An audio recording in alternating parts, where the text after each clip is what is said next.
what did you just say? It's St. Patty's Day. We should get drunk. That's what I... Hey, we got it on camera. Reece Moore is from Memphis. Yes, sir. Living in Stuttgart. In Stuttgart. Yeah. And you work in broadcasting, but you were doing a talk and you just said it was the biggest load of... It was the biggest load of. We've been talking about getting a young audience back to radio, which I think is not the way it's going to happen.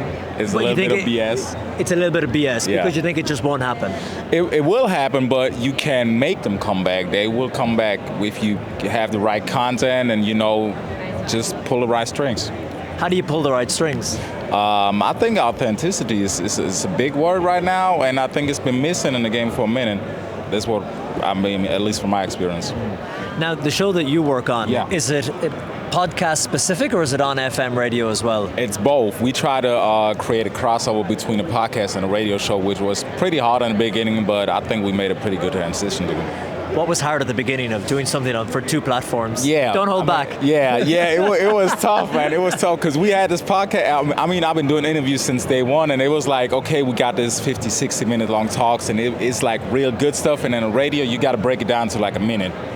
Yeah. And it was like... You're like, I'm not having that. No. And then one of my co-hosts, he came in and was like, man, ever thought about a podcast? I was like, okay, cool. And my boss was like, man, a podcast ain't got nothing to do with radio, yada, yada, yada. And we was like, okay, how do we figure this out? And he then, was ahead of the curve, that guy, Yeah. And then we just mixed it up a little bit, and then we're like, okay, now it works. We got the podcast on the radio, and of course, still broken down to like 1 or 2 minutes. That's interesting. You said you got the podcast on the radio, because some people say, a radio show is podcast as well. Right. But you're looking at it podcast first. Right. I want to have the podcast, and then the podcast, I mean, it works like, to me, it works like this. You just promote the podcast on the radio. So you show the audience a little bit of the podcast and be like, hey, if you want more, hit the podcast up. Same thing, vice versa. If you want more, like music and blah, blah, blah, blah, blah, we talk about it in podcast.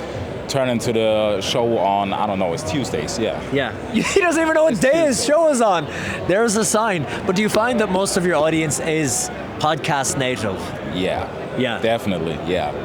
But, I mean, I would still say... And Reece, then the topic of your discussion, which you think is a load of BS, how would you get that audience? Because your network bosses, the people at the radio station, they love you have a podcast and you're popular for that. Yeah. But they want that audience to come to their station. Right. So if you're doing that kind of content and putting it there, what's keeping them from going then? I don't know. Don't ask me.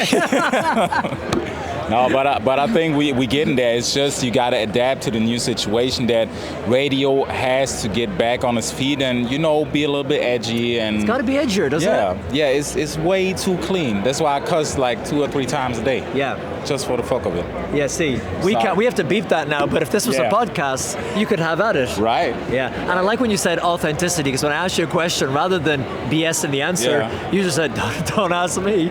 Don't ask me, man. Don't ask me. Hey, Reece. Hey, great talking to you. Man. You too. Thanks, and don't forget, happy St. Patrick's Day. Yes.